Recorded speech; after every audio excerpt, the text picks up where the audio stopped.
السلام علیکم دوستوں، ہم میں سے ہر ایک شخص کی یہ خواہش ہوتی ہے کہ اس کی ہر دعا قبول ہو، لیکن ایسا نہیں ہوتا اور ایسا ہونا بھی نہیں چاہیے، کیونکہ ضروری نہیں کہ جو دعا ہم مانگ رہے ہوں اس میں ہمارے لیے خیر ہو۔ رسول اللہ صلی اللہ علیہ وسلم نے فرمایا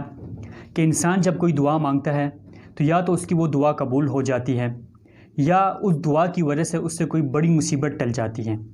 یا اس دعا کا بدلہ اس کو آخرت میں ملتا ہے۔ لہٰذا جب ہماری دعائیں قبول نہیں ہوتی تو ان تین وجوہات میں سے کوئی ایک وجہ پائی جاتی ہے، مگر یہ بھی ضروری نہیں کہ ہمیشہ ان تین وجوہات میں سے کوئی ایک وجہ ہو۔ کبھی کبھار ایسا بھی ہوتا ہے کہ ہماری دعائیں قبول نہیں ہوتی اور ان تین وجوہات میں سے کوئی ایک وجہ بھی نہیں ہوتی،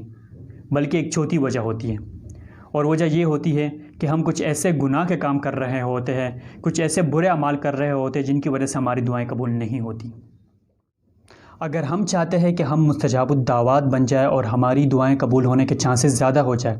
تو ہمیں یہ کام تو ضروری کرنا پڑے گا۔ ایک بڑے مشہور صحابی ہے سعد بن ابی وقاص رضی اللہ تعالی عنہ، وہ حضور صلی اللہ علیہ وسلم کی خدمت میں حاضر ہوتے ہیں اور حضور صلی اللہ علیہ وسلم سے درخواست کرتے ہیں کہ آپ صلی اللہ علیہ وسلم ان کے لیے دعا فرمائیں تاکہ ان کی ہر دعا قبول ہو، یعنی کہ مستجاب الدعوات بن جائے۔ آپ صلی اللہ علیہ وسلم ان سے فرماتے ہیں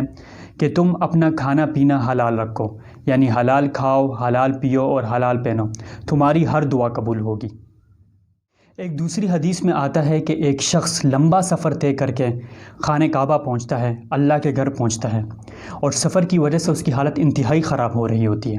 اور وہ زور و شور سے دعا مانگتا ہے، لیکن اس کی دعا قبول نہیں ہوتی، کیونکہ اس کا کھانا پینا اور اس کا لباس سارا حرام کی کمائی سے بنا ہوتا ہے۔ ایک تیسری حدیث میں آتا ہے کہ نبی کریم صلی اللہ علیہ وسلم نے فرمایا کہ اللہ تبارک و تعالی خود پاکیزہ ہے اور وہ پاکیزہ چیزیں ہی قبول کرتا ہے، لہٰذا وہ دعائیں، وہ نمازیں، وہ عبادتیں جن کے پیچھے حرام کی کمائی ہوتی ہے وہ اللہ کی بارگاہ میں شرف قبولیت حاصل نہیں کر پاتی۔ یہاں ایک سوال پیدا ہوتا ہے کہ حرام کی کمائی کیا ہوتی ہے؟ ناجائز طریقے سے جو بھی کمائی حاصل کی جاتی ہے، جو بھی پیسہ کمایا جاتا ہے، وہ حرام کی کمائی کہلاتی ہیں۔ حرام کی کمائی کی بڑی شکلیں سود ہو گیا، رشوت ہو گیا، اسی طرح کرپشن اور چوری کر کے جو چیز کمائی جاتی ہے،